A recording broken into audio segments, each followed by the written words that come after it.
educating about the policies across the Biden-Harris administration and the work his team is doing every single day on behalf of all American people. There will be times when we see things differently in this room, among all of us. That's okay. That's part of our democracy, and rebuilding trust with the American people will be central to our focus in the press office and in the White House every single day. So we had a very busy and active day today, as you all know, but I wanted to take a moment to go through the 15 executive actions, or highlights of them, I should say, and some of the steps that the President asked agencies to take today. You should have all received copies of the executive orders as well as the accompanying fact sheets, but I want to take this moment to highlight them for the American public who are watching at home. To combat the deadly virus, the President launched his 100-day masking challenge, asking Americans to do their part and mask up for 100 days. He's doing his part as well, issuing a mask mandate that will require anyone visiting a federal building or federal land or using certain modes of public transportation to wear a mask. He signed an executive order reversing Trump's decision to withdraw from the World Health Organization. This will strengthen our own efforts to get the pandemic under control by improving global health. And tomorrow, we're not wasting any time, Dr. Fauci will participate remotely in the meeting of the World Health Organization as the U.S. head of delegation. President Biden also officially appointed a COVID-19 response coordinator, a position and team we had already previously announced, but made it official today, to create a unified national response to the pandemic. And he reestablished the national security team responsible for global health, security, and biodefense. The COVID-19 pandemic has triggered an almost unprecedented housing affordability crisis. He took immediate action to confront the crisis and asked relevant agencies to extend nationwide moratoriums on evictions and foreclosures. The pandemic has also increased the hardship on millions of Americans who owe federal student loans. In response, the President asked the Department of Education to extend the pause on student loan payments and interest. He rejoined the Paris Climate Agreement, putting the United States back in a position to exercise global leadership and advancing the objectives of the ambitious agreement. Sorry, hope you're comfortable. There's a few more. And a second broad executive order will roll back harmful regulatory reversals made by the previous administration to protect public health and the environment. This order protects our nation's treasures by reviewing the boundaries for several national monuments, places a temporary moratorium on all oil and natural gas leasing in the Arctic National Wildlife Refuge, and reestablishes the interagency working group on the social cost of greenhouse gases. He also launched a whole-of-government effort to advance racial equity and root out systemic racism from federal programs and institutions. He directed the Secretary of Homeland Security, in consultation with the Attorney General, to take all appropriate actions to preserve and fortify DACA, which provides temporary relief from deportation to Dreamers, young people who were brought to this country as children. The President also put an end to the Muslim ban, a policy rooted in religious animus and xenophobia. He signed a proclamation effective immediately, halting further funding or construction of the previous administration's border wall and terminating the so-called national emergency used to wastefully divert billions for wall construction. Also today, President Biden sent an immigration bill to Congress. The U.S. Citizenship Act modernizes our immigration system. It provides hardworking people who've enriched our communities and lived here for decades an opportunity to earn citizenship. The President's priority reflected in the bill are to responsibly manage the border, keep families together, grow our economy, address the root causes of migration from Central America, and ensure that America can remain a refuge for those fleeing prosecution. With that, I'd love to take your questions. Zeke, why don't you kick us off? Thanks, Jen. First off, congratulations. And one question about your role. You touched on this a little bit at the top, but when you were up there, do you see yourself, your primary role is promoting the interests of the President, or are you there to provide us the unvarnished truth so that we can share that with the American people? Well, let me first say, Zeke, that I come to this podium having served both in the White House and at the State Department as the spokesperson there. And I traveled the world on trips to promote democracy, where I saw the power of the United States. And of course, the power of this podium and the power of truth and the importance of setting an example of engagement and transparency. So I will just state, because you gave me the opportunity, I have deep respect for the role of a free and independent press in our democracy and for the role all of you play. As I noted earlier, there will be moments when we disagree, and there will certainly be days where we disagree for extensive parts of the briefing even perhaps, but we have a common goal, which is sharing accurate information with the American people. If the president were standing here with me today, he would say he works for the American people. I work for him, so I also work for the American people. But his objective and his commitment is to bring transparency and truth back to government, to share the truth even when it's hard to hear. And that's something that I hope to deliver on in this role as well. And then just one substantive one, so we're short on time. When will President Biden begin making some foreign leader calls? Who's on that initial list? And during the transition, he didn't speak with President Putin. Does he plan on doing that? And is he going to discuss retaliation for the SolarWinds hack on the federal government? Sure. Let me try to get to those. And I'll just note, since Zeke mentioned it, I know some of you have to get to another event this evening because we're not fully done with the day. So we will have longer briefings in the future, but we'll try to get to as many questions as possible. So his first call, foreign leader call, will be on Friday with Prime Minister Trudeau. I expect they will certainly discuss the important relationship with Canada, as well as his decision on the Keystone Pipeline that we announced today. I don't have any plans or any plans to read out for you in terms of a call with President Putin. I will note for you that I would expect his early calls will be with partners and allies. He feels it's important to rebuild those relationships and to address the challenges and threats we're facing in the world. On SolarWinds, we've spoken about this previously a bit prior to his inauguration, I should say, today. We are, of course, we reserve the right to respond at a time and a manner of our choosing to any cyber attack. But our team is, of course, just getting on the ground today. They're just getting onto their computers, so I don't have anything to read out for you or to preview for you at this point in time. Peter, go ahead. Jen, I have a question for you on policy. First, a quick housekeeping question. A short time ago, President Biden said that he received a very generous letter from President Trump. Of course, he said it was private. He said, "I will not talk about it until I talk to him." Is President Biden planning to call now former President Trump? And is this White House working in any way to try to put the two in touch? Well, I think, Peter, that was a reflection of President Biden's view, and I was with him when he was reading the letter in the Oval Office right before he signed the executive actions, was that this is a letter that was private, as he said to you all. It was both generous and gracious, and it was just a reflection of him not planning to release the letter unilaterally, but I wouldn't take it as an indication of a pending call with the former president. Let me ask you on policy, if I can, quickly. You talk, obviously, your role is sort of in terms of delivering the best information to the American people on behalf of this White House. The battle for truth may be as tough a fight right now as is the battle against coronavirus. How do you and President Biden plan to combat disinformation that in many ways led to that assault we witnessed 2 weeks ago today on the Capitol?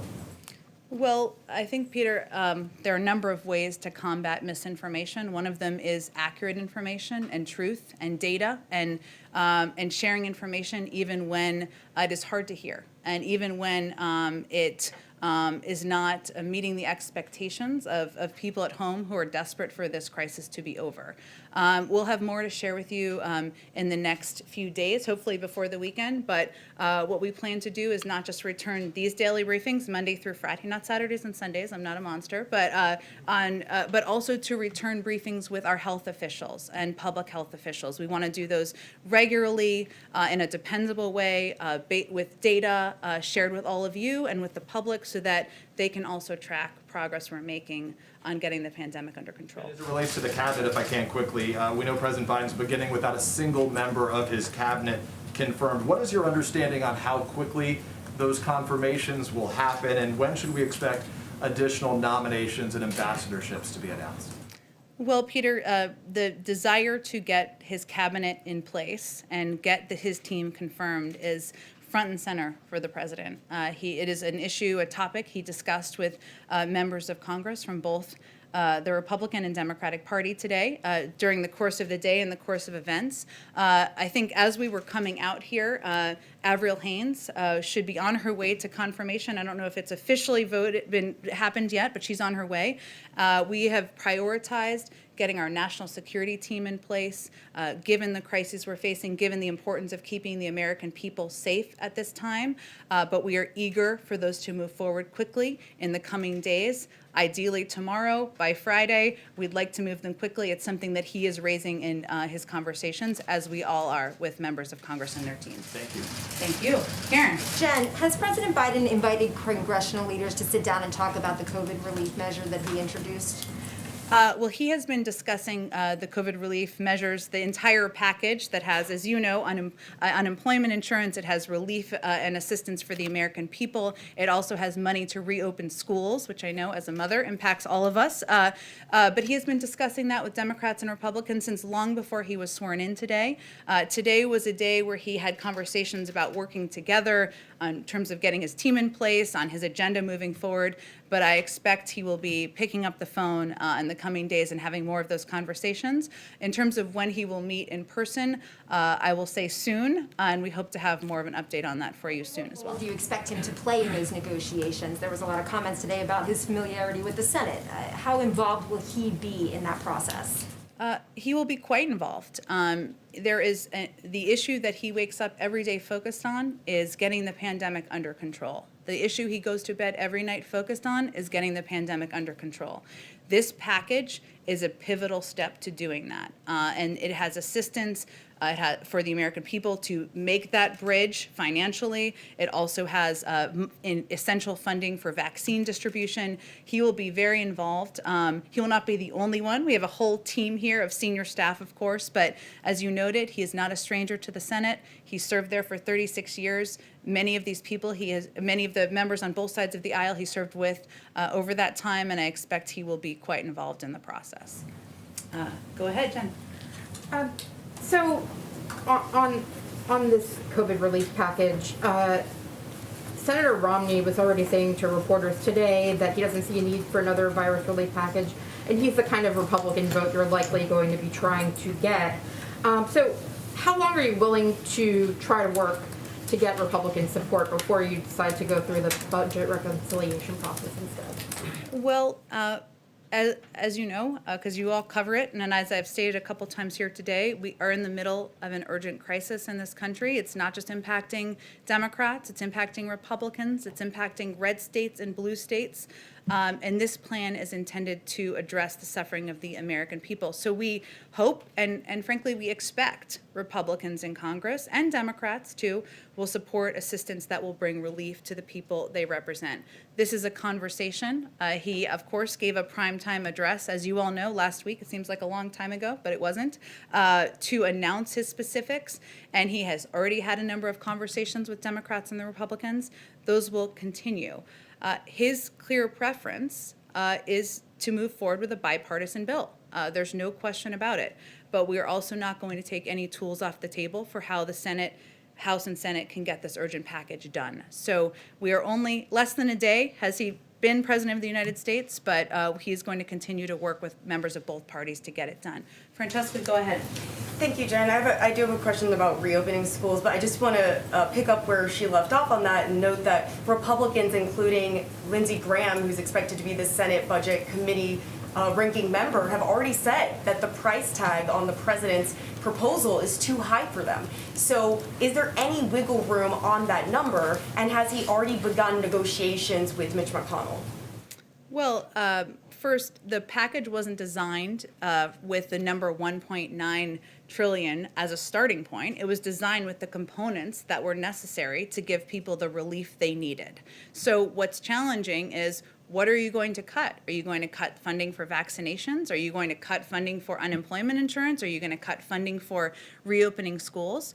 But it was laid out as his proposal based on recommendations from economists, recommendations from health experts, and as you've also seen, there have been also an outpouring of support from everyone from Bernie Sanders to the Chamber of Commerce for the package and the components in it.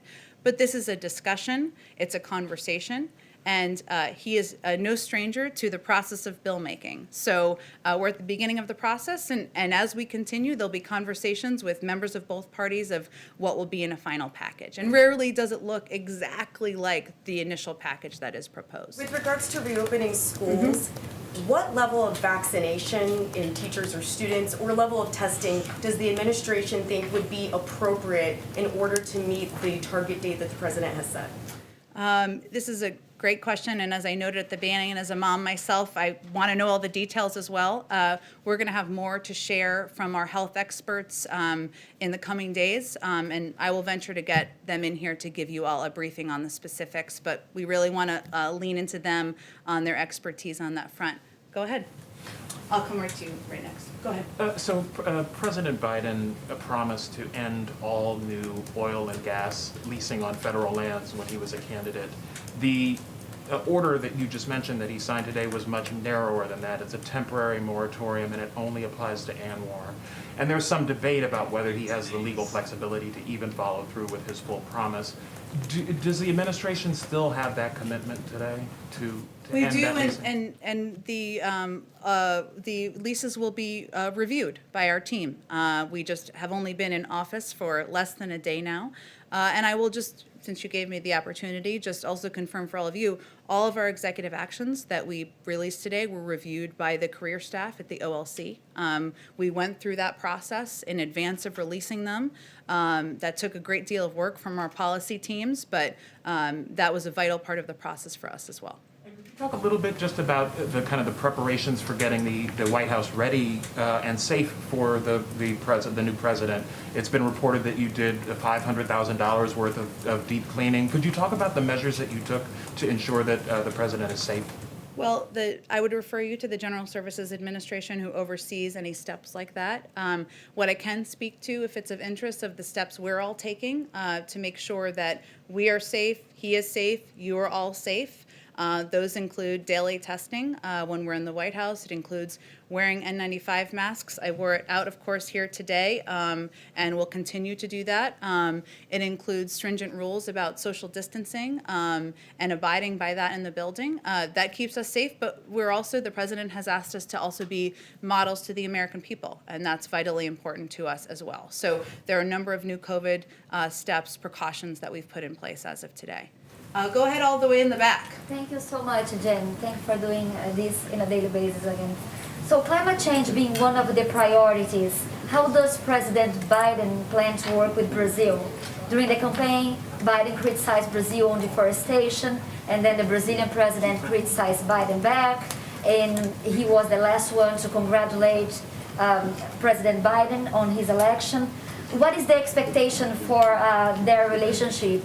And does he plan to speak with the Brazilian president? Well, I don't have anything to predict for you or advance for you in terms of a call or conversation. What I can convey on climate change, of course, and addressing the climate crisis, it's one of the 4 crises that he's identified will impact, his administration is impacting not just the American people, but the global community, is that rejoining the Paris Climate Agreement is a vital step toward doing that. The United States was one of the only countries in the world, as you all know, that has not had a seat at the table in the last few years. A little technical step there is we have submitted that to the UN Secretary General, and it will take approximately 30 days for that to take place. But I use that as an example because that's one step, but we also know that we need to be models here at home as we are addressing an issue like this. The United States continues to be one of the world's largest emitters of greenhouse gases, and we need to put in place policies and take steps here to address that as well. But I'm sure we'll have more to discuss on Brazil in the coming months. Go ahead right there. What are the next steps when it comes to Iran, and does the president have any plans to rejoin the nuclear deal?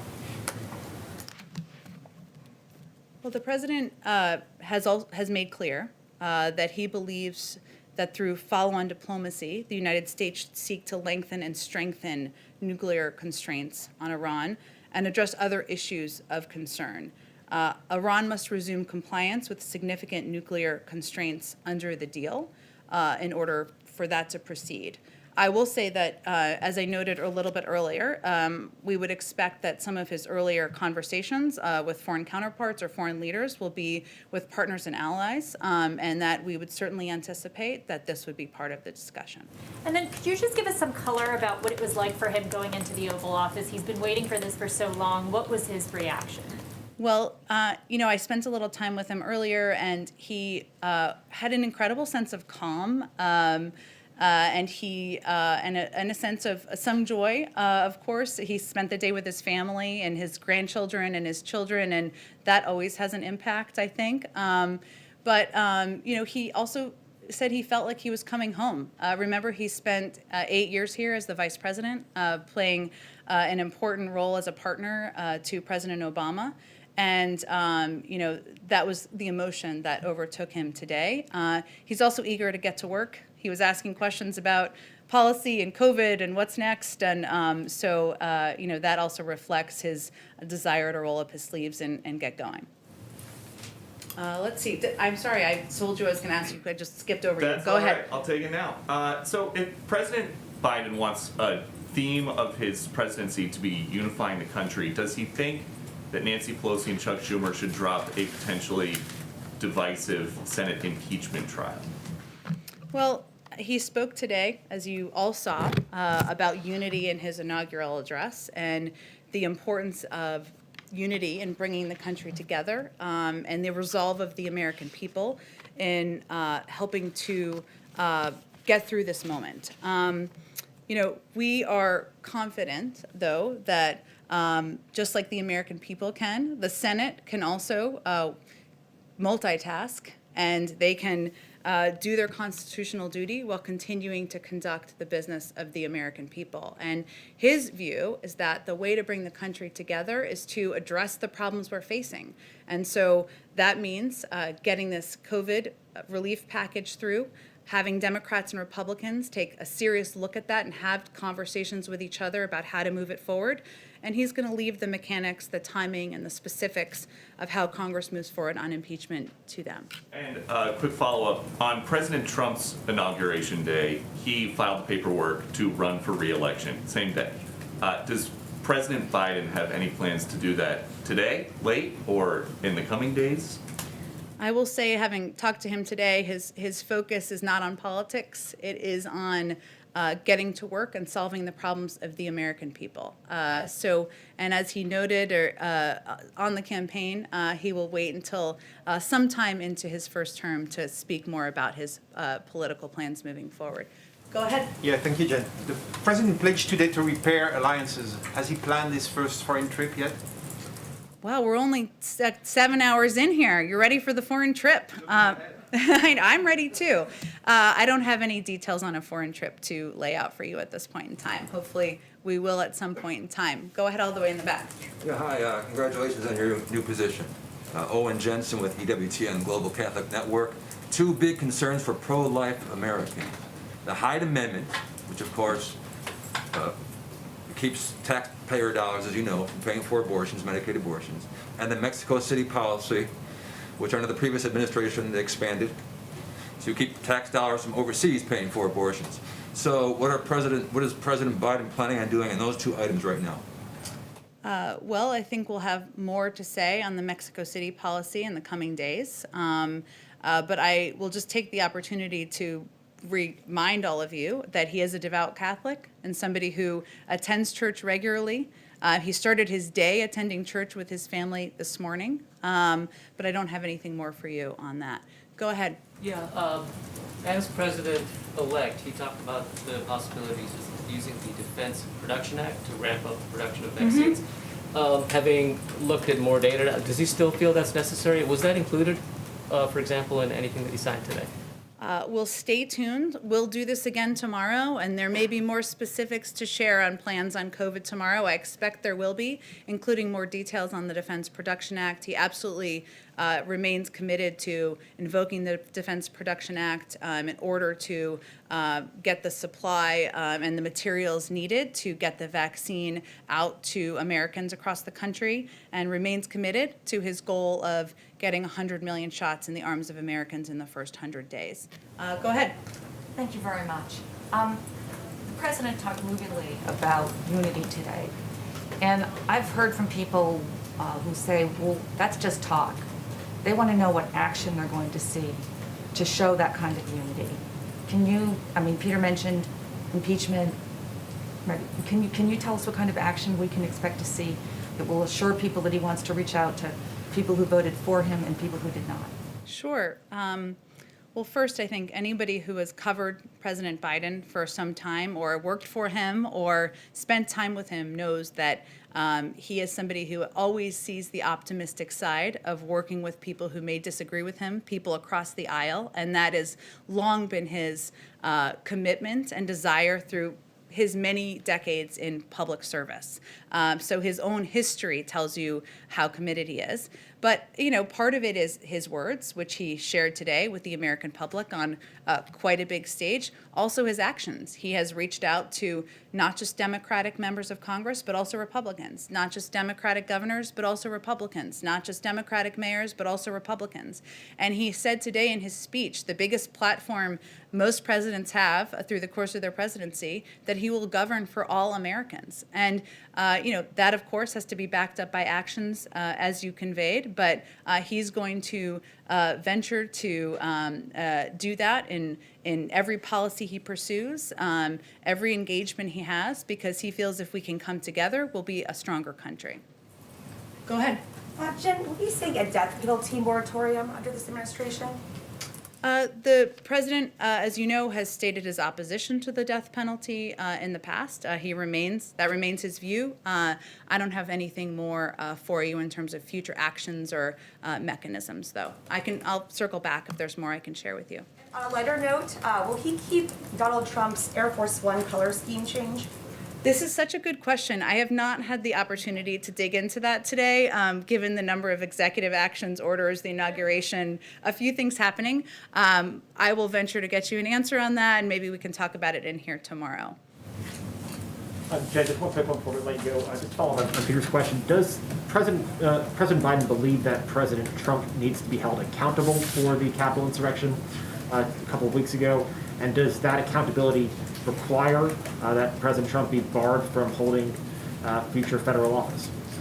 Well, Zeke, you know, he has spoken very firmly and fiercely, publicly, about his views of the horrific events on January 6th. And he has also, of course, spoken with members of Congress about that, as you all know.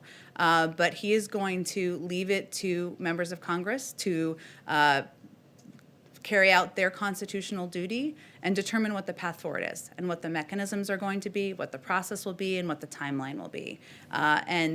Certainly, he ran against Donald Trump because he did not think he was fit to serve in office long before the events of January 6th. He is here today because he decided to run against him, but we're focusing on moving forward. We're focusing on addressing the issues facing the American public, and as you know, that means we're focused on our COVID package. Go ahead. If I can follow up on that a little bit, Jen, is the president being updated, first of all, on the progress of the FBI investigation? And we know the FBI is leading the investigation into the assault on the Capitol. Does President Biden have confidence in FBI Director Wray? Well, Peter, as you noted, there's an ongoing investigation, which we certainly support. I'm not sure that he has received an update today on anything about the investigation, but we certainly support those ongoing, and we will, I'm sure, be receiving updates in the days ahead. Does he have confidence in the FBI Director? I think I have not spoken with him about specifically FBI Director Wray in recent days, Peter, but I'll circle back with you if there's more to convey. Jen, the president did not mention the word Trump in his inaugural address today. What was the intention behind not making any direct reference to his predecessor in that speech? Well, I think the intention was to make the speech not about any individual, elected official, any current president, former president, but make it about the American people and the moment we're facing in history right now, the struggles that millions of Americans are facing who don't have jobs, the fear people have about the health of their grandparents and their cousins and their brothers, and to make it more about the strength of the American people when they come together and not about any individual. But as you saw in his speech, it was forward-looking. It was not meant to look back on the past. Go ahead. How does President Biden plan to recover the United States image around the world, and what is his priority globally?